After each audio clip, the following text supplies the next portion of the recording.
Everyone, तो कैसे आप लोग? आई होप आप सभी लोग ठीक होंगे और अपनी अच्छे से पढ़ाई कर रहे होंगे। तो आज हम यहाँ पर देखने वाले चैप्टर नंबर 12 ऑफ अष्टांग हृदय, जिसका नाम है दोष भेदीय अध्याय। जैसे इससे पहले हमने अभी चैप्टर कंप्लीट किया था, चैप्टर नंबर 11, उसका नाम था दोष आदि विज्ञान अध्याय। उसके अंदर हमने क्या पढ़ा था? देखो, दोष हो गए, धातु हो गए, मल हो गए, उनके प्राकृतिक कर्म और विकृत कर्म के बारे में वहां पर हमने अच्छे से डिटेल में देखा था। अभी से जो नेक्स्ट चैप्टर है उसका नाम है दोष भेदीय अध्याय, यानी कि जो त्रिदोष होते हैं उनके भेदों के बारे में हम यहाँ पर पढ़ने वाले हैं। ठीक है, वात दोष, पित्त दोष और कफ दोष, ये 3 प्रकार के दोष होते हैं। तो इनके सभी के 5-5 भेद होते हैं, इन सभी को हम यहाँ पर पढ़ेंगे। ठीक, पार्ट 1 में हम इन चीजों को कंप्लीट करेंगे और पार्ट 2 इसको जो बचे हुए टॉपिक है उसको हम कंप्लीट करेंगे। तो जैसे हमें यहाँ पर दोषों के भेदों के बारे में पढ़ना है, तो 3 दोष होते हैं, वात दोष, पित्त दोष और कफ दोष। तीनों के यहाँ पर 5 भेद होते हैं। ठीक है, वात के भी 5 भेद होते हैं और पित्त के भी 5 भेद होते हैं और कफ के भी यहाँ पर 5 भेद होते हैं। ठीक है, और इनको याद करने के लिए मैंने आपके लिए यहाँ पर ट्रिक भी बनाई है। जैसे वात दोष को याद करने की ट्रिक क्या है? पुष्वा। पुष्वा, जैसे पुष्पा था, अब ये क्या हो जाएगा? पुष्वा हो जाएगा। इसमें वी क्यों आ रहा है? क्योंकि वी से वात हो जाता है, इसलिए यहाँ पर वी आ गया। तो पी से हो जाएगा प्राण वायु, और यू से हो जाएगा उदान वायु, एस से हो जाएगा समान वायु, देन ए से हो जाएगा अपान वायु। ठीक है, इस तरह से 5 दोष होते हैं। अगर आप एक बार लिख के देखोगे, पुष्वा लिखना, पुष्वा, वी इसलिए आया है क्योंकि यहाँ पर हम वात दोष की बात कर रहे हैं, वात दोष के भेदों की बात कर रहे हैं। तो प्राण वायु, उदान वायु, समान वायु, व्यान वायु और अपान वायु। ठीक है, तो इस तरह से टोटल 5 भेद हो जाते हैं वात के। फिर हम देखते हैं पित्त दोष के 5 भेदों के बारे में। इसके लिए ट्रिक बनाई हमने प्रभास से। पी से प्रभास आता है, पी से क्या आता है? पित्त दोष आता है। ठीक है, और पी से क्या आ जाएगा? पाचक पित्त आ जाएगा। दूसरा जो भेद है वो आएगा आलोचक पित्त, जो कि ए से आता है। पी से पाचक पित्त, ए से आलोचक पित्त, एंड आर से रंजक पित्त हो जाएगा, और बी से भ्राजक पित्त हो जाएगा। एच का यहाँ पर कोई भी मतलब नहीं है, और ऐसे हो जाएगा सातक पित्त। तो परभास, तो परभास से याद रख लेना कि पित्त दोष के 5 भेद होते हैं। पी से पाचक, ए से आलोचक, आर से रंजक, बी से भ्राजक, ऐसे साधक। इन सभी को डिटेल में हम देखने वाले हैं, लेकिन अभी आपको ये भेद याद होने चाहिए, क्योंकि भेद याद नहीं होंगे तो इनको डिटेल में याद पढ़ के आपको कोई फायदा नहीं होने वाला है। फिर हम बात करते हैं कफ दोष के भेद के लिए क्या ट्रिक है। उसके लिए जो ट्रिक बनाई है वो है कवितास। ठीक है, कवितास कैसे? देखो, के से कलेदक कफ हो जाएगा, ए से अम्लक कफ हो जाएगा, वी से बोधक कफ हो जाएगा। आई का यहाँ पर कोई मतलब नहीं है। ठीक है, टी से क्या हो जाएगा? त्रपक कफ हो जाएगा, और ए का भी यहाँ पर कोई मतलब नहीं है, और ऐसे हो जाएगा साधक कफ। ठीक है, अगर इनको आप 2 से 3 बार लिख के प्रैक्टिस कर लेते हो तो ये मैं 100% कह सकता हूँ कि आपको ये भेद अपने BMS की जर्नी में कभी भी भूलने वाले नहीं हो।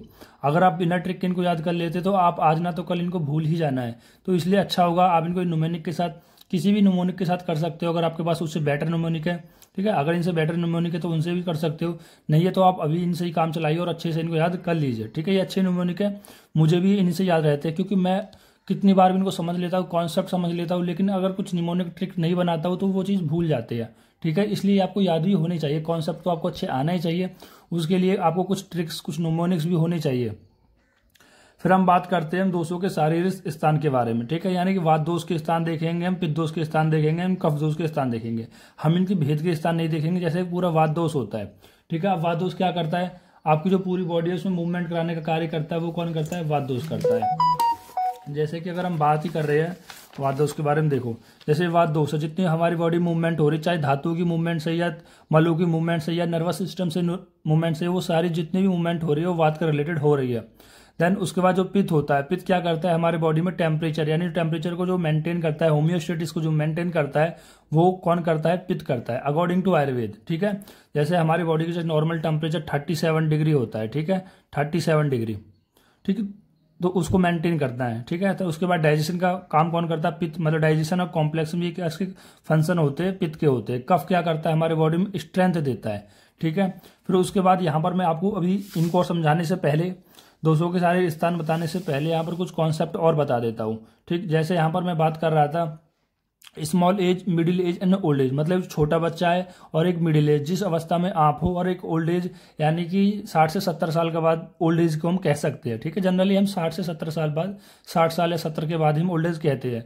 तो इनमें हम देखते हैं, जैसे कि मान लो कि कोई स्मॉल एज है, मान लो कि 15 साल तक मान लेते हैं कि स्मॉल एज होते हैं, 10 से 15 साल तक स्मॉल एज मान लेते हैं। तो इसमें होता क्या है? वैसे तो मैंने ज़्यादा बोल दिया, वो छोटे बच्चों के लिए है। तो उन छोटे बच्चों को कह रहा है कि अधिक स्लीप मोड्स, 14 से 16 घंटे सोने चाहिए। वो कम 14 से 16 घंटे वो बताए गए जो बच्चे 2 से 4 साल के हो। ठीक है, 2 से 4 साल के बीच में हो तो ये इतने सो सकते हैं, ठीक है। और ये कैसे होते हैं, स्मूथ होते हैं थोड़े से। अपने बच्चे को देखना है कितने मृदु होते हैं, कितने नरम होते हैं। तो और जो बच्चे की सबसे ज़्यादा जो प्रॉब्लम आती है वो किसकी आती है, कफ की आती है, उनका रिस्पिरेटरी रिलेटेड प्रॉब्लम आती है।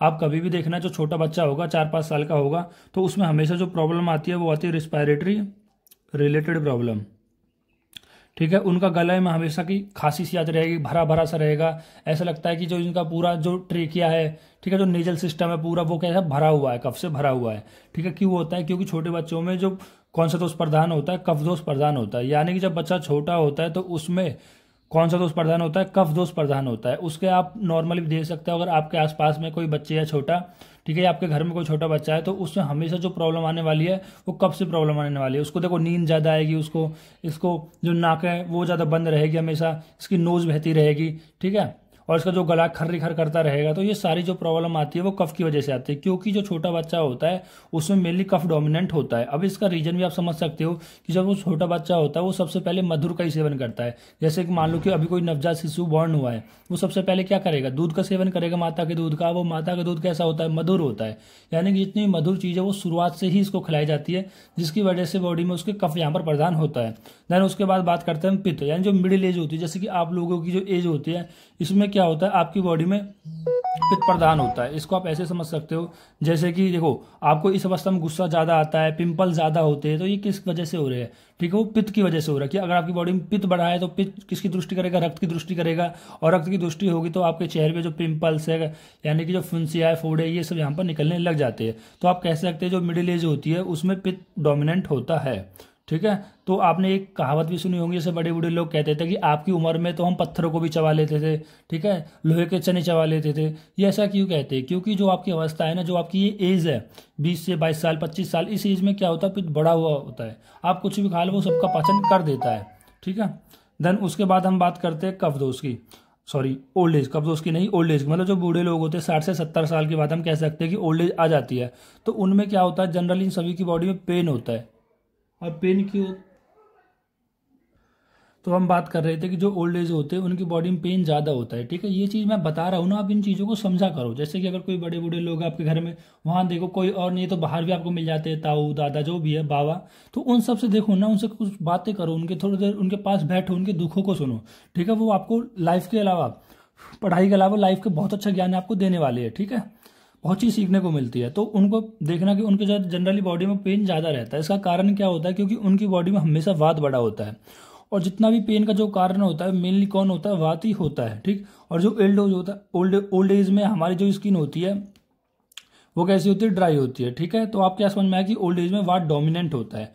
तो आप कैसे याद करोगे, देखो ये एंडिंग हो गया यहाँ पर,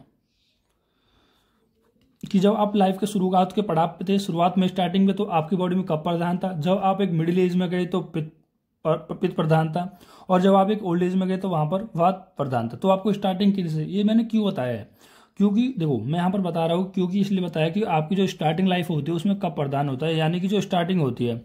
उसी तरह से आप अपने शरीर को भी रिलेट करना है, ठीक है।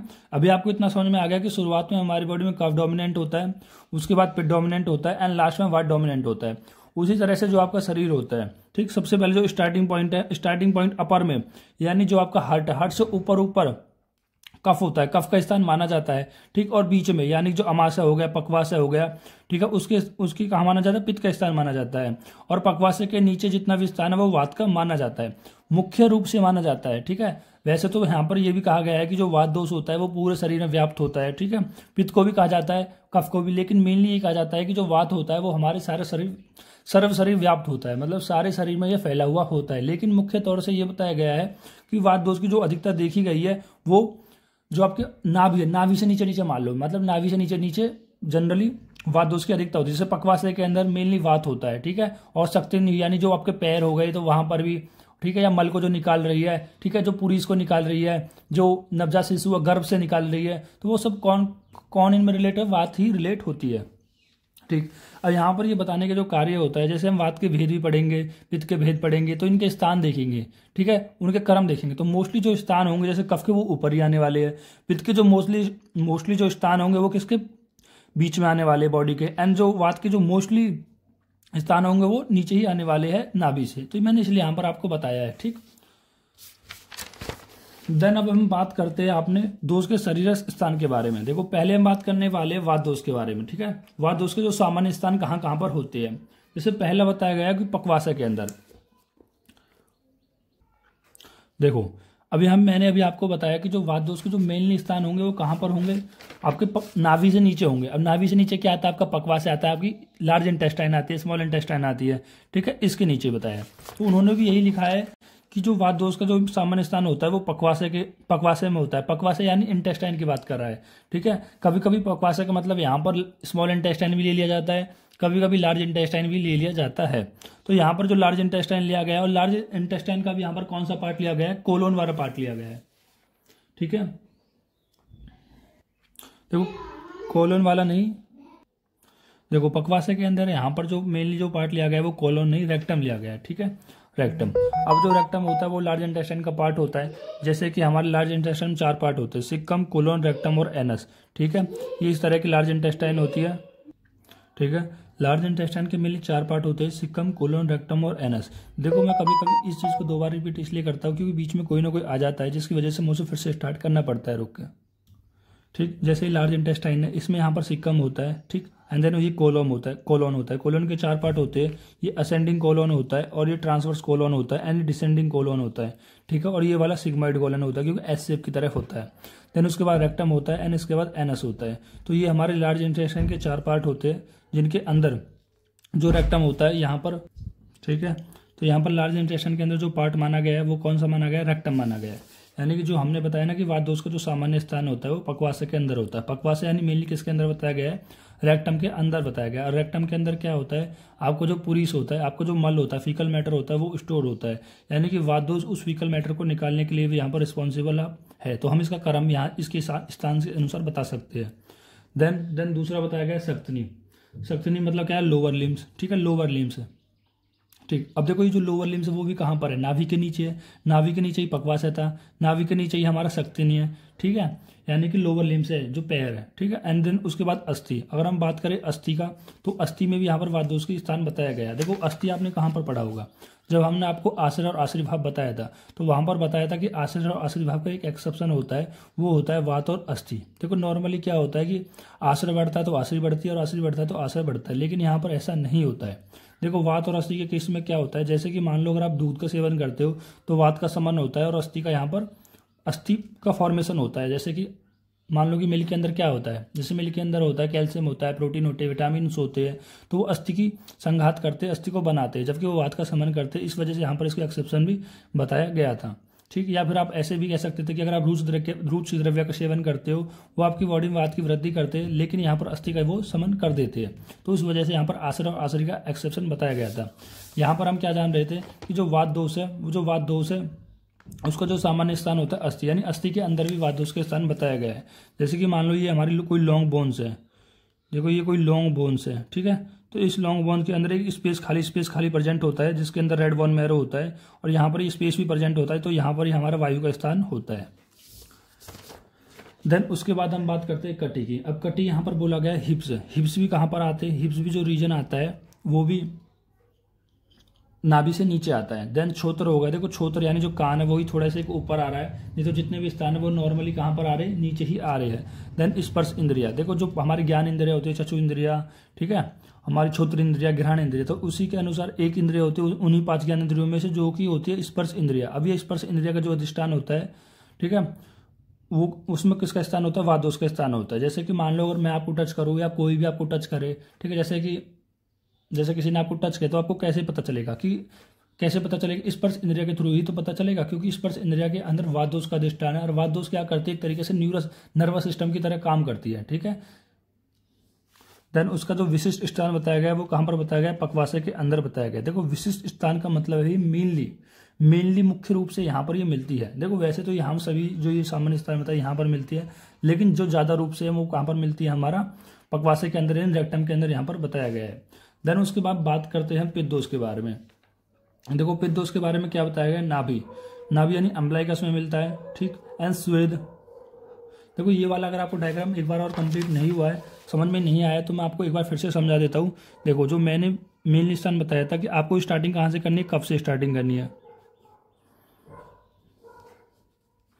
जैसे मैंने बताया कि मान लो कि आपको मेनली कहाँ से स्टार्टिंग करनी है, कफ से स्टार्टिंग करनी है। तो कफ शुरुआत में आएगा, स्टार्टिंग में क्या आएगा, कफ आएगा। यानी कि जो हृदय प्रदेश से मान लो ये हृदय प्रदेश यहाँ पर, तो इससे ऊपर ऊपर क्या आएगा, जनरली जो सामान्य स्थान देखे जाएंगे वो कफ के देखे जाएंगे। देन उसके बाद मान लो कि नाभि है, तो नाभि से लेकर जो मिडिल में कौन माना जाएगा, पित्त माना जाएगा। और नाभि से जितना भी स्थान है, नाभि से नीचे नीचे जो भी स्थान है वो किसका माना जाएगा, वात का माना जाएगा। अब जैसे हमने वात के स्थान की बात कर रहे थे ना, जैसे वात के स्थान की बात कर रहे थे कि वात का स्थान जो पकवास है यानी रेक्टम, रेक्टम भी किसके नीचे आएगा, नाभि के नीचे आएगा। शक्ति नहीं, शक्ति मतलब जो लोअर लिम्स है, ये जो लोअर लिम्स है वो भी किसके नीचे आ रही है, नाभि के नीचे आ रही है। अस्थि, अस्थि तो वैसे किसी की भी हो सकती है, हाथ पैर की अस्थि हो सकती है, लेकिन अभी हम मान रहे हैं कि लोअर लिम्स यानी पैर की यहाँ पर, सॉरी अस्थि यहाँ पर कोई भी हो सकती है। मान लो कि अस्थि भी नीचे की ही मान रहे याद करने के लिए, ठीक है। और कटी मतलब जो हिप्स रीजन है वो भी कहाँ पर आ रही है, नाभि से नीचे आ रहे हैं। छोत्र यहाँ पर एक एक्सेप्शन की तरह आप याद रख सकते हो, ये मैं समझाने के लिए, ठीक है, मैं आपको याद कराने के लिए बता रहा हूँ, ताकि आप इनको जरूरी नहीं है आप सारे 6 पॉइंट लिखो, 4-5 पॉइंट में आप याद करके भी लिख सकते हो। देन होता है स्पर्श इंद्रिया। स्पर्श इंद्रिया वैसे तो स्पर्श जो इंद्रिया होती है वो हमारे पूरी स्किन में होती है, पूरी बॉडी में होती है, ठीक है। तो मैं यहाँ पर ये बताने का ये मतलब था कि जैसे मैंने ये बता दिया कि वात दोष है वो नाभि के नीचे नीचे मेनली मुख्य रूप से पाया जाएगा, तो इससे आप याद कर सकते हो कि सामान्य स्थान। अब जैसे हम बात कर रहे हैं पित्त की, तो हृदय से लेकर और नाभि तक का जो स्थान होता है वो पित्त का बताया गया है, ठीक है। तो इनमें अब सामान्य स्थान देखने वाले, जैसे पहला हो गया नाभि। नाभि जैसे नाभि से मैंने बताया ही है, लास्ट वाला पॉइंट नाभि। देन स्वेद, स्वेद के अंदर भी क्या होता है, पित्त दोष पाया जाता है, ठीक। और दूसरा होता है रक्त। अब रक्त के अंदर भी क्या होता है, पित्त दोष। देखो पित्त और जो रक्त होता है वो आश्रय आश्रय भाव से रहते हैं, जैसे कि वात और अस्थि यहाँ पर आश्रय आश्रय भाव से रह रहे थे, उसी तरीके से पित्त और रक्त वहाँ पर आश्रय आश्रय भाव से रहते हैं। इस तरह से आप याद रख सकते हो। यानी रक्त के अंदर भी क्या पाया जाता है, पित्त दोष पाया जाता है, ठीक है। अब ये भी आपको पता होना चाहिए कि जिस दोष के अंदर मतलब जो आश्रय आश्रय भाव से रहते हैं, तो इसमें हम चिकित्सा भी किसी की भी कर सकते हैं। जैसे मान लो रक्त बढ़ने से पित्त बढ़ता है, तो पित्त बढ़ने से रक्त बढ़ता है, ठीक है। तो हम यहाँ पर चिकित्सा रक्त की करेंगे, तो हम अल्टीमेटली चिकित्सा पित्त की भी कर रहे हैं। अगर हम पित्त की चिकित्सा कर रहे हैं तो हम अल्टीमेटली चिकित्सा रक्त की भी कर रहे हैं। देन रस, देन अमाशय बताया गया है। अमाशय, अमाशय भी किसके नीचे आ जाएगा, जैसे मान लो कि यहाँ पर ये अमाशय था, ये अमाशय हो जाएगा, और ये पकवास। फिर उसके बाद हम देखते हैं कि पित्त दोष का जो स्थान बताया गया है वो बताया गया है लसिका के अंदर। लसिका क्या होता है, यहाँ पर लिम्फेटिक जो सिस्टम होता है उसके अंदर भी पित्त दोष का स्थान बताया गया है। फिर होता है दृष्टि स्पर्शन, यानी जो आपकी चक्षु इंद्रिय, सॉरी जो आपकी आंखें होती है तो वो भी कैसी होती है, तेजमी होती है, यानी वहाँ पर भी पित्त दोष का स्थान बताया है, ठीक है। फिर उसके बाद हम देखते हैं जो पित्त दोष का जो स्थान बताया गया आचार्य भागवत ने विशिष्ट स्थान बताया, वो कौन सा बताया गया, नाभि बताया गया है। यानी कि जो विशिष्ट स्थान बताया गया है वो आचार्य भागवत ने नाभि बताया है, जबकि आचार्य चरक ने कौन सा बताया गया है, अमाशय बताया गया है। तो यहाँ पर एक डिफरेंस है, आचार्य भागवत ने कौन सा बताया, नाभि बताया, जबकि आचार्य चरक ने अमाशय बताया। ये आपको याद रख लेना है। पित्त दोष का जो विशिष्ट स्थान है वो आचार्य भागवत के अनुसार नाभि है, और जबकि आचार्य चरक के अनुसार अमाशय है। देन उसके बाद हम बात करते हैं कफ दोष का। कफ दोष के जो स्थान बताया गया है, सामान्य स्थान होता है उर बताया। उर यानी कि थोरैक्स वाला जो रीजन होता है। देखो हमने कहाँ पर बताया, चेस्ट से ऊपर वाला जितना भी रीजन होता है वो मेनली किसका बताया गया है, यानी कि कफ का बताया गया है, ठीक है। तो उर भी कहाँ पर आ रहा है, यहाँ पर हार्ट से ऊपर आ रहा है। क्लोम हो गया, पेनक्रियाज हो गया, ये थोड़ा नीचे आता है वैसे तो, ठीक, लेकिन यहाँ पर हम मान लेते हैं, ठीक। रस हो गया, कंठ हो गया, पर्व हो गया, यानी जो जॉइंट्स होते हैं, जॉइंट में भी यानी कफ दोष का स्थान बताया गया है। सिर हो गया और अमाशय हो गया, तो इन सभी के अंदर कफ दोष का स्थान बताया गया है। जबकि जो रस और मेद है वो कैसे रहते हैं, कफ दोष के अंदर आश्रय भाव से भी रहते हैं। इसका जो विशिष्ट स्थान बताया गया है वो कहाँ पर बताया गया, उर प्रदेश में बताया गया, यानी चेस्ट रीजन के अंदर बताया गया है कि मेनली जो कफ दोष होता है वो भरा हुआ रहता है। देन हम बात करते हैं पंचविध वायु वेदों के स्थान, विचारण स्थान एवं कर्म। यानी कि जो 5 वेद होते हैं वात के, प्राण वायु, उदान वायु, व्यान वायु, समान वायु और अपान वायु, तो यहाँ पर इनके स्थान देखने वाले हैं। और विचरण स्थान मतलब जहाँ पर वो गति करते हैं वो स्थान देखने वाले हैं, एंड कर्म देखने वाले हैं। तो सबसे पहले हम बात करते हैं प्राणवायु। तो प्राणवायु को जो स्थान बताया गया है वो बताया गया है मूर्धा के अंदर, यानी हेड रीजन के अंदर यहाँ पर प्राणवायु को मुख्य रूप से स्थान यहाँ पर बताया गया है। देन हम बात करते हैं विचरण स्थान। तो विचरण स्थान कौन कौन से बताया, थॉरैक्स में बताया गया है, एंड कंठ या गले में बताया गया है। देन उसके बाद प्राणवायु के कर्म बताए गए हैं, बुद्धि, हृदय, इंद्रिय और चित्त मतलब यानी माइंड के बारे में बताया। इनका धारण करने का कार्य कौन करता है, प्राणवायु करती है। किस किस का, बुद्धि का, हृदय का, इंद्रिय का, इन और माइंड को, इन सभी को जो धारण करने का कार्य करती है वो प्राणवायु करती है, ठीक है। फिर ये और इसके कर्म बताए गए पिष्टिवन। पिष्टिवन का मतलब होता है थूकने का जो कार्य करते हो वो आप प्राणवायु की वजह से कर पाते हो। एंड शब्दों मतलब जो छींक पाते हो वो भी आप प्राणवायु की वजह से कर पाते हो। उद्गार जो डकार होती है वो भी प्राणवायु की वजह से कर पाते हो। एंड देन निश्वास, निश्वास का मतलब होता है रेस्पिरेशन, जो भी आप किसकी वजह से कर पाते हो, प्राणवायु की। एंड अनप्रदेश, अनप्रदेश का मतलब है डिग्लूटिनेशन। जैसे आपने कोई आहार द्रव्य का सेवन किया तो उसको आप कैसे निकल पाते हो, तो उसको आप प्राणवायु की वजह से निकल पाते हो। यदि आपकी बॉडी में प्राणवायु काम ना करे तो आप ना खाने को निगल पाओगे, ना आप सांस ले पाओगे, ना डकार ले पाओगे, ना छींक पाओगे, ना बोल पाओगे, सॉरी बोल नहीं पाओगे यानी कि थूक पाओगे। तो ये सब रीजन, ये सब किसके कर्म होते हैं, प्राणवायु कर्म होते हैं। देन उसके बाद हम बात करते हैं उदान वायु की। तो उदान वायु को जो स्थान बताया गया है वो बताया उर स्थान। उर स्थान यानी कि चेस्ट वाला रीजन। प्राणवायु आपके हेड रीजन में बताया गया था, जबकि उदान वायु आपके चेस्ट रीजन में बताया गया है। देन उसके विचरण स्थान बताया गया है कि नासा के अंदर ये विचरण करता रहता है, नाभि के अंदर और गल के अंदर भी विचरण करता रहता है। तो इसके हम कर्म देखते हैं। जो होता है वाक प्रवृत्ति, यानी जो वाक प्रवृत्ति यानी जो बोलने का जो कार्य कर पाते हैं वो आप किसकी वजह से कर पाते हैं, उदान वायु की वजह से। याद रखना, थूकना प्राणवायु की वजह से था, छींकना प्राणवायु की वजह से था, डकार लेना और निश्वास करना रेस्पिरेशन मतलब सांस लेना किसकी वजह से, प्राणवायु की वजह से। नाम ही क्या है इसका, प्राण। अगर ये आप सांस नहीं ले पाओगे तो आपके क्या प्राण रह पाएंगे, नहीं रह पाएंगे। इस वजह से आप समझ सकते हो कि निश्वास या फिर अन्न को निगलना, अन्न की वजह से तो आपके प्राण रहते हैं। तो इन दोनों का जो कर्म होता है वो किसकी वजह से होता है, प्राणवायु की वजह से होता है। मेन होता है उदान वायु। तो यानी वाक प्रवृत्ति यानी जो बोल पाते हो आप, वाक प्रवृत्ति या प्रत्ययन मतलब जो चीज़ की आप कोशिश करते हो, जो आपके अंदर ऊर्जा होती है, जो बल होता है, वन होता है, स्मृति आदि, ये सभी किसके कर्म होते हैं, उदान वायु के कर्म होते हैं, जिनमें से आपका जो वाक प्रवृत्ति और प्रत्ययन है ये इंपॉर्टेंट है।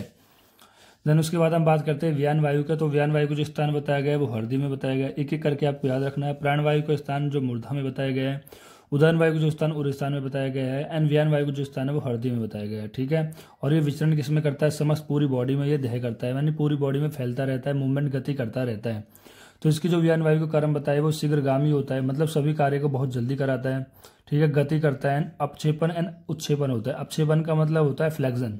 ठीक है। फ्लेक्शन कैसे, जैसे कि मान लो मेरी एल्बो जॉइंट है, तो ये एल्बो जॉइंट को मैं इस तरह से फ्लेक्स कर रहा हूँ ना, इस तरह से फ्लेक्स कर रहा हूँ, तो ये क्या हो जाएगी, यहाँ पर अपक्षेपण हो जाएगा, फ्लेक्शन हो जाएगा। ठीक है। एक्सटेंशन का मतलब क्या है, देखो मैंने ऊपर की तरफ करी फ्लेक्शन हो गया और नीचे की तरफ करी एक्सटेंशन हो गया। ये आपने एनाटॉमी के अंदर पढ़ा होगा, फ्लेक्शन और एक्सटेंशन। ठीक है। देन उसके बाद होता है निमेश और उन्मेष। निमेश का मतलब होता है जो आपकी आईलिड होती है उनको क्लोज होना, निमेश।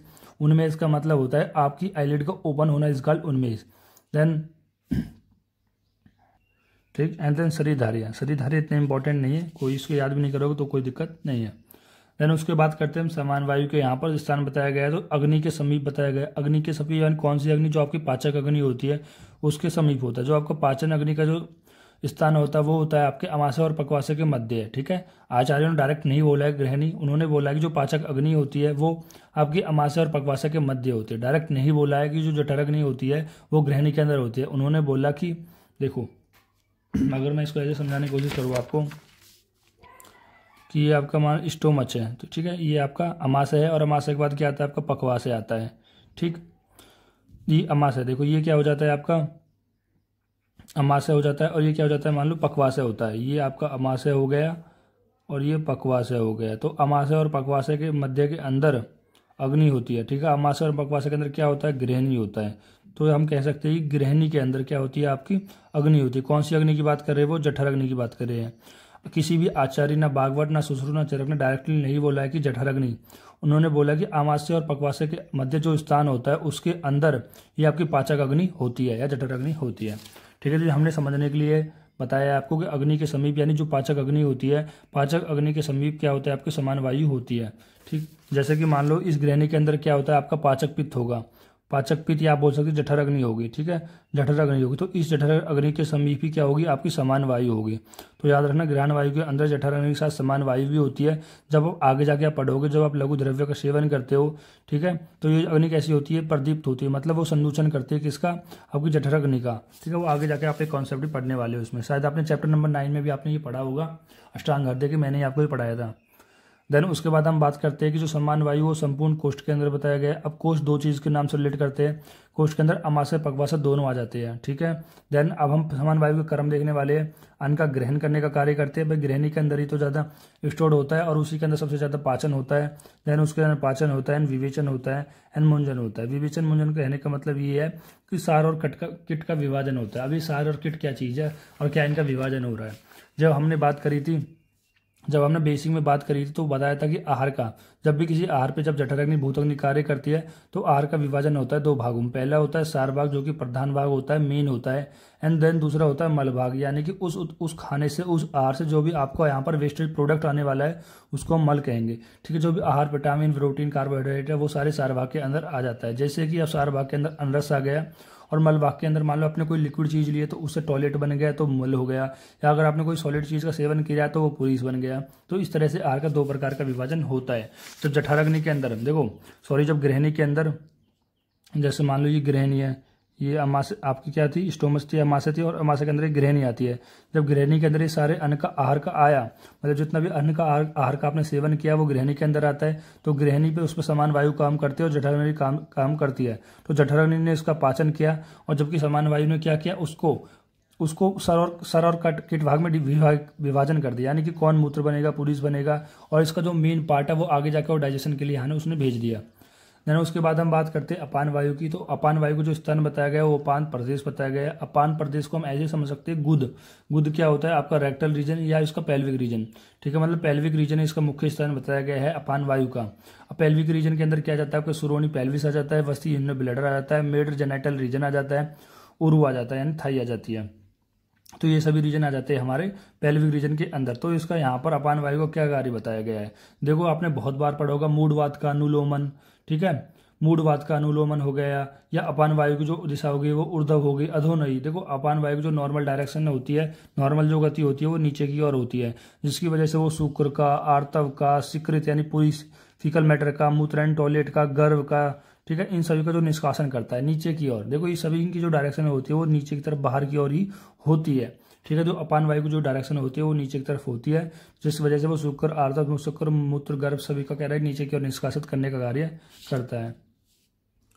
अब देखो ये हमने जितने भी यहाँ पर भेदों की बात की गई है वो भागवत के अनुसार बात की है, जबकि मैं आपको क्रिया शरीर के अंदर पहले ही वात के भेद आचार्य चरक के अनुसार पढ़ा चुका हूँ। ठीक है, तो यहाँ पर आप कंफ्यूज मत होना, सर आप अष्टांग हृदय यानी भागवत के अनुसार करें या फिर हम क्रिया शरीर और क्रिया शरीर में अंदर जो आचार्य चरक ने बताया उसके अनुसार करें। देखो मेरा जो स्पेशल मानना है वो आप आचार्य चरक के अनुसार करो। ठीक है, इसके पीछे का लॉजिक ये होता है कि आपको जो अष्टांग हृदय होती है वो आपको बस फर्स्ट ड्रॉप के अंदर ही पढ़नी होती है। ठीक है, मोस्टली। ठीक है, तो सूत्र स्थानी केवल उसका पढ़ना होता है, जबकि चरक आप फर्स्ट, सेकंड, थर्ड सभी के अंदर यहाँ पर पढ़ने वाले हो। ठीक है, तो इसके सारे स्थान पढ़ने वाले हो, चरक के सूत्र स्थान भी, निदान भी, विमान भी। ठीक है, आगे जाके भी आप इन सभी को पढ़ने वाले हो। तो इसलिए जब आप चैप्टर नंबर चरक सूत्र स्थान का 20वां अध्याय आएगा तो उसमें शायद आपको ये फिर से पढ़ने पड़ेंगे वहां पर। ठीक है, यही श्लोक आपको फिर से याद करने पड़ेंगे। ठीक है, यदि आप आचार्य चरक के अनुसार जो मैंने अभी आपको क्रिया शरीर के अंदर ये पढ़ाए है इनको याद कर लेते हो तो आपको भागवत को याद करने की कोई भी जरूरत नहीं है। एग्जाम में बहुत कम प्रोबेबिलिटी है कि ये डायरेक्ट पूछ लिया जाए कि भागवत के अनुसार वात के भेद के श्लोक लिखो या वात के भेद का लिखो। सेम वैसे तो यही है। देखो अगर आप प्राण वायु का भी पढ़ोगे तो सेम सारे के सारे कॉन्सेप्ट वही है, एक आध कोई डिफरेंस हो सकता है, जैसे भागवत ने बताया है वैसे ही आचार्य चरक ने बताया है, कोई एक आध नाम में डिफरेंस हो सकता है और लेकिन थोड़ा श्लोक याद करने में आपको डिफर लगेगा। ठीक है, इसलिए मैंने यहाँ पर भागवत का श्लोक नहीं लिखे है, मैंने इसलिए आपको वात के भेद के जो श्लोक होते हैं यानी प्राणवायु का जो श्लोक है, उदान का श्लोक है, वो क्रिया शरीर के अंदर पहले याद करवा दिए थे, हर एक का मतलब समझाया था। तो मेरा यही मानना है, अगर आपने ये क्रिया शरीर मेरी वाली वीडियो नहीं देखी है तो आप वो वाली वीडियो देखिए, वहां पर वात के भेद बताए गए, मैंने सारे श्लोक बताए गए, सारे श्लोक आपको याद करने हैं, वात के भेद क्या होते हैं, उदान वायु, सम्मान वायु, व्यान वायु और अपान वायु, सभी का श्लोक आपको अच्छे से याद करना है। ठीक है, तो इसलिए मैंने यहाँ पर भागवत के श्लोक नहीं याद करवाई। ठीक, पर लेकिन मैंने भागवत के सारा जितना भी कंक्लूजन था, जितना भी मतलब था, जितना मैं समझा सकता था उतना मैंने समझाया, क्योंकि हर एक बोर्ड में अलग अलग होता है। क्या पता किसी बोर्ड में भागवत के अनुसार पूछता हो। ठीक है, मतलब होता है ना कि कोई बोर्ड में स्पेसिफिक पूछता है कि आचार्य का नाम देके पूछता है। ठीक है, जो हमारा ये महागुरु गोरखनाथ यूनिवर्सिटी है उनके जितने भी बच्चे यानी जिससे जुड़े हुए होते हैं मोस्टली उनमें तो यही होता है कि वात के भेद बताइए। ठीक है, प्राणवायु का श्लोक बता दीजिए, नॉर्मल वात के भेद आएगा, आप उसमें चाहे आप आचार्य अष्टांग हृदय के अनुसार लिख दो, आप आचार्य चरक के अनुसार लिख दो। ठीक है, श्लोक आप किसी के भी अनुसार लिख सकते हो, बस आपको रेफरेंस देना पड़ेगा कि मैं चरक सूत्र स्थान के अनुसार दे रहा हूँ, मैं अष्टांग हृदय के सूत्र स्थान के अनुसार दे रहा हूँ। ठीक है, तो मैं इसलिए कह रहा हूँ कि आपको जो वात के भेद है वो याद करने किसके अनुसार, चरक संहिता सूत्र स्थान 20 अध्याय के अनुसार याद करने, जो मैं आपको ऑलरेडी करा चुका हूँ। ठीक है, यह मत कहना कि सर इनको फिर से करा दीजिए, क्योंकि इनसे फिर से याद कराने का कोई मतलब नहीं होगा। जितना अच्छा मैं इसको एक नए चैप्टर में पढ़ा चुका हूँ पहले ही, उतना अच्छा मैं फिर भी इसको अब नहीं पढ़ा पाऊंगा। ठीक है, तो वो चैप्टर के साथ ही चीज़ें अच्छे से समझ में आती है। तो आप, मेरा मानना यही है कि आप वहाँ से जाके देख लीजिए। अगर आपको ये जितना मैंने अभी समझाया है, ठीक है, आपको लगता है कि सर इसमें श्लोक और होने चाहिए थे, ठीक है, और एक्सप्लेनेशन आपको चाहिए थी, ठीक है, तो आप जाके ही पहले आप आचार्य चरक के अनुसार कर लीजिए। अगर आपने पहले से ही आचार्य चरक के अनुसार कर रखा है तो आपके लिए और भी बढ़िया है, आपको इतना याद करने की कोई जरूरत नहीं है। जो आचार्य चरक और भागवत में जो डिफरेंस है वो याद कर लेना, ठीक है, और जो वात के भेद है वो श्लोक आपके याद हो जाएंगे। पित्त के अलग है एंड कफ के अलग है, इसी तरह इसके 3 चैप्टर होते हैं, ठीक ठीक। पेपर 1 में क्रिया शरीर पेपर 1, देखो ये मैं नोट से ही पूरी मेरी, ठीक, क्रिया शरीर पेपर 1 के, तो यहाँ पर इनको मैं कंप्लीट करा चुका हूँ, ठीक है। तो इस पेपर 1 में जब आप वात दोष वाला चैप्टर पढ़ोगे एंड पित्त दोष वाला चैप्टर पढ़ोगे एंड कफ दोष वाला चैप्टर पढ़ोगे, तो इनके अंदर आपको ये सभी के वात के भेदों के श्लोक, पित्त के भेदों श्लोक, कफ के भेदों श्लोक, विद श्लोक आपको ये सब मिल जाएंगे, ठीक है।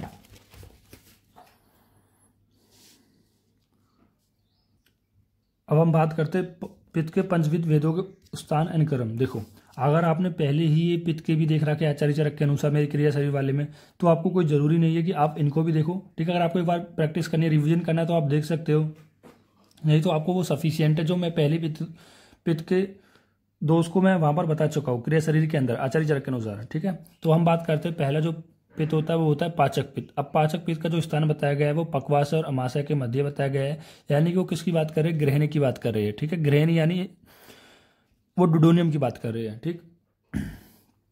देन अगर हम बात करें कर्म की, तो कर्म क्या होता है, पाकादि कर्म, मतलब जितना भी आहार का डाइजेशन करने का जो कार्य होता है वो पाचक पित्त करता है, ठीक। पाचक पित्त क्यों करता है, क्योंकि पाचक पित्त का जो स्थान है वो किसके अंदर बताया, ग्रहणी के, और ग्रहणी के अंदर क्या होती है, जठराग्नि होती है, ठीक है, जठराग्नि होती है।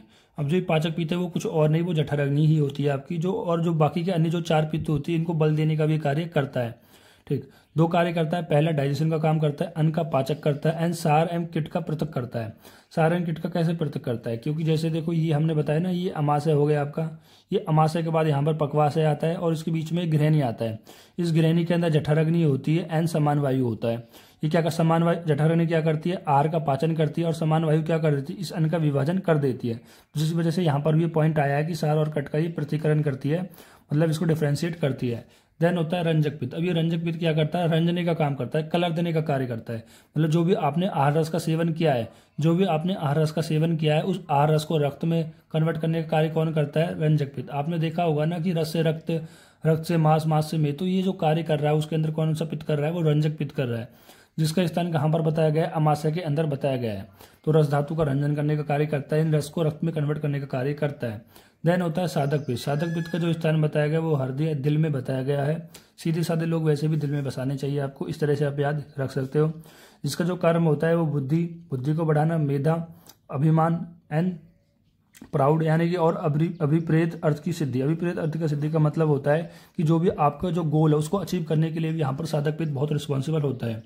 देन आलोचक पित्त का जो स्थान बताया गया है वो चक्षु में बताया। मैंने अभी आपको बताया था कि आंख हमारी कैसी होती है, तेजम्य होती है, तेजम्य होती है। वहां पर भी कह रहा है कि हमारे पित्त दोष का स्थान होता है, ठीक। देखो हमने यहाँ पर दृष्टि बताई थी, दृष्टि यानी पित्त दोष का जो सामान्य स्थान होता है वो दृष्टि में होता है। अब यहाँ पर स्पेसिफिक कर दिया गया कौन सा स्थान होता है, तो आलोचक पित्त के अंदर यहाँ पर आई के अंदर आलोचक पित्त होता है, ठीक है, जो कि रूप का आलोचक करता है, देखने का कार्य करता है। भ्राजक पित्त, भ्राजक जैसे नाम से क्लियर रहता है, भ्राजक करना, यानी वो त्वचा के अंदर होता है। जितनी भी आपकी त्वचा होती है भाई, पूरी बॉडी पे आपकी लार्जेस्ट ऑर्गन होती है भाई, जो स्किन होती है वो लार्जेस्ट ऑर्गन होती है, पूरी आपकी बॉडी में फैली होती है, ठीक है। और इस त्वचा पे जो, इस त्वचा के अंदर कौन सा पित्त होता है, भ्राजक पित्त होता है, जिसकी वजह से जो त्वचा का भ्राजन होता है, यानी लस्टरिंग ऑफ स्किन होती है, वो किस पित्त की वजह से हो रहा है, भ्राजक पित्त की वजह से हो रही है। अब देखो, अब यहाँ पर ये पित्त मैंने किसके अनुसार बताया, ये मैंने बताया आचार्य भागवत के अनुसार।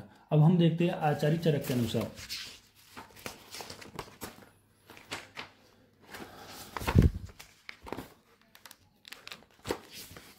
देखो जब मैंने पित्त दोष को आपको ये चैप्टर पढ़ाया था क्रिया शरीर पेपर फर्स्ट के अंदर, तो वहां पर मैंने आपको इसकी डिटेल बताई थी एंड उसके बाद मैंने आपको इसके भेद बताए थे।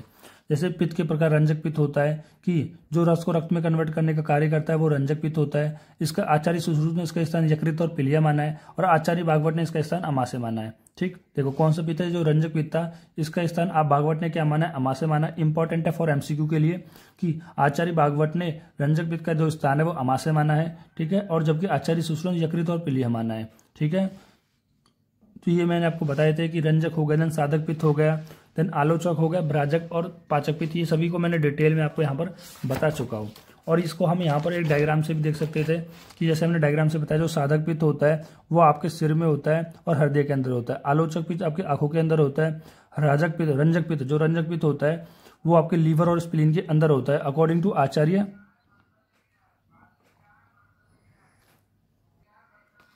जो ये पित्त के भेद बताए थे ना, वो आचार्य सुश्रुत ने बताए थे, आचार्य सुश्रुत ने बताए थे। ठीक है, कंफ्यूजन हो गई है। जो वात के भेद बताए थे वो आचार्य चरक ने बताए थे, जबकि जो पित्त के भेद बताए थे वो आचार्य सुश्रुत ने बताए थे। जो कफ के भेद जो बताए थे वो आचार्य भागवत ने बताए थे। ठीक है, और जबकि हम आचार्य भागवत के अनुसार देखते हैं,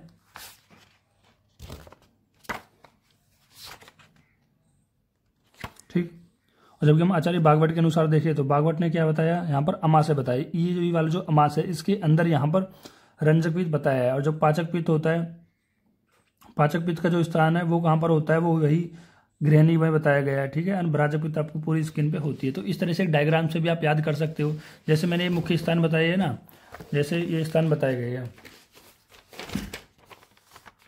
जैसे कि पाचक पित्त कहाँ पर होता है आपका, पहले पूरे एक बॉडी बना लेते हैं।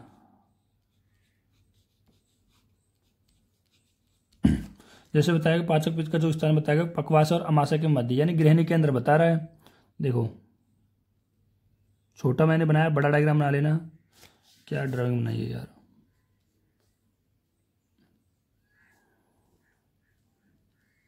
ठीक है। ये यहां पर कौन सा हो जाएगा आपका, पाचक पित्त हो जाएगा, पाचक पित्त। देन अमाशय के अंदर कौन सा हो जाएगा, रंजक पित्त हो जाएगा। देन साधक, अब यहाँ पर आप मान लो कि इस तरह से आगे एक बॉडी होगी, सिर होगा मान लेते हैं समझने के लिए। तो जो साधक पित्त का जो स्थान बताया गया है वो हृदय बताया गया है, मान लो यहाँ पर हर्ट होगा तो ये साधक पित्त हो जाएगा। ठीक है, और अब इसकी जो आंखें हो जाएंगी इसके आलोचक पित्त हो जाएगी, जो इसकी स्किन होगी इसमें भ्राजक पित्त हो जाएगा। आप अच्छे से डायग्राम ड्रॉ करके बना लेना। ये मैंने इसलिए बताया ताकि आपको जब एक चीज़ देखते हो ना तो वो चीज़ आपको लॉन्ग टाइम तक याद रहती है। तो ये हो गई यहाँ पर पित्त दोष के स्थान और कर्म के बाद। ठीक है, फिर होता है कफ दोष के। कफ दोष के पंचविध भेदों के स्थान है, कर्म की बात करते हैं। देखो ये कफ दोष है, ये आचार्य भागवत ने मेनली बताए थे। आपको मैंने एक ट्रिक भी बताई थी कि चरक कब पिसा, चरक कब पिसा, कुछ इस तरह से मैंने ट्रिक बताई थी कि ऐसे क्या हो जाएगी। कफ के जो भेद बताए थे वो आचार्य भागवत ने बताए थे। देखो चरक कब पिसा, चरक कफ के जो भेद बताए थे वो आचार्य भागवत ने बताए थे।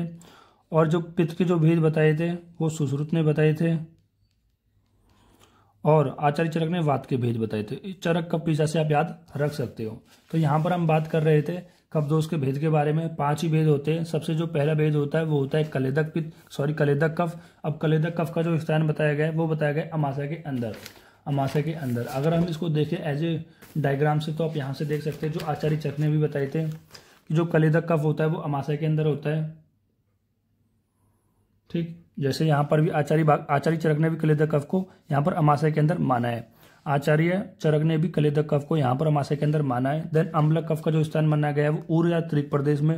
अम्लक कफ, जो अम्लक कफ है इसका स्थान भी त्रिक प्रदेश में। त्रिक प्रदेश मतलब स्कैपुलर एज जो शोल्डर जॉइंट का जो रीजन होता है उसको बोलते हैं हम त्रिक प्रदेश। तो उसमें कफ का स्थान माना गया है अम्लक का। देन होता है बोधक कफ। बोधक कफ का स्थान कहाँ पर माना गया है, रस इंद्रिय के अंदर। ठीक है, रस इंद्रिय के अंदर। रस इंद्रिय मतलब जीवा के अंदर की बात कर रहा है, क्योंकि रस इंद्रिय का जो अधिष्ठान होता है वो किस में होता है, जीवा में होता है। तो उसी तरह से आचार्य चरक ने माना जो बोधक कफ यानी जो जीवा होता है इसमें यहाँ पर बोधक कफ का स्थान माना गया है। ठीक, क्योंकि सेम ही तो है। सॉरी ये आचार्य, मैंने फिर एक कन्फ्यूज हो गया। देखो जो कफ जो थे किसने बताए थे, वो आचार्य भागवत ने बताए थे। भागवत की देखना, मैं यहाँ पर लिख ही देता हूँ एक बार, लो भागवत ने। ठीक है, ये भी किसने बताया, भागवत ने बताया गया, वो सेम ही है। देखो पित्त किसने बताया, सुश्रुत ने। बात किसने बताया, चरक ने। और कफ किसने बताया, भागवत। देखो मैं खुद इतना कंफ्यूज हो रहा हूँ तो इसलिए मैंने आपको एक ट्रिक बताई दी है आपको कि चरक कफ पिसा से आप याद रख लेना कि चरक ने वात के भेद और कफ भागवत ने और पित्त यहाँ पे सुश्रुत ने भेद, इनका अच्छे से वर्णन किया गया है। ठीक है, तो आपको ये चीज याद होनी चाहिए। तो इनके डायग्राम से आप देख सकते हो, जैसे अम्लक कफ का स्थान यहाँ पर त्रिक प्रदेश में। श्लेषक कफ का यानी जितने भी जॉइंट्स होते हैं तो उनमें स्थान बताया गया है। ठीक है, और जो तर्पक कफ का जो स्थान बताया गया तर्पण करने का काम किसमें बताया गया, मस्तिष्क के अंदर बताया गया है। तो इस तरह से आप सारे स्थान आपको याद हो जाएंगे। तन इसके हम कलेदक कफ के कर्म देख लेते हैं कि अन्न के संघात का क्लेदन करता है। मतलब जो भी आपका अन्न जो है वो अमाशय के अंदर जाएगा तो अमाशय के अंदर क्या होता है, कफ होता है। तो वो कफ क्या करे, कौन सा कफ होता है, क्लेदक कफ। तो उस अन्न को क्या करता है, क्लेदन करने का कार्य करता है। अम्लक कफ क्या करता है, हृदय को बल देने का कार्य करता है। हृदय के पास उर और त्रिक प्रदेश में इसका स्थान होता है, तो हृदय को बल देने का कार्य करता है। जो बोधक कफ होता है, क्योंकि भाई नॉर्मली कफ का क्या कार्य होता है, बल देने का, तो यहाँ पर जो अम्लक कफ है वो हृदय को बल दे रहा है, क्योंकि हृदय हमारे लिए मोस्ट इंपॉर्टेंट ऑर्गन है।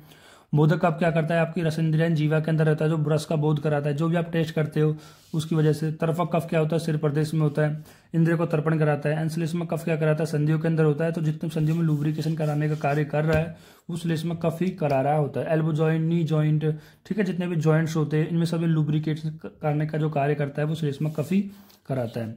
तो इस तरह से आप याद रख सकते हो वात दोष, पित्त दोष एंड कफ दोष के कितने भेद होते हैं। कि आचार्य चरक ने, मैं फिर से बता रहा हूँ, आचार्य चरक ने वात दोष को माना है, आचार्य भागवत ने कफ दोष के भेद बताए हैं, और आचार्य सुश्रुत ने पित्त दोष के भेद बताए हैं।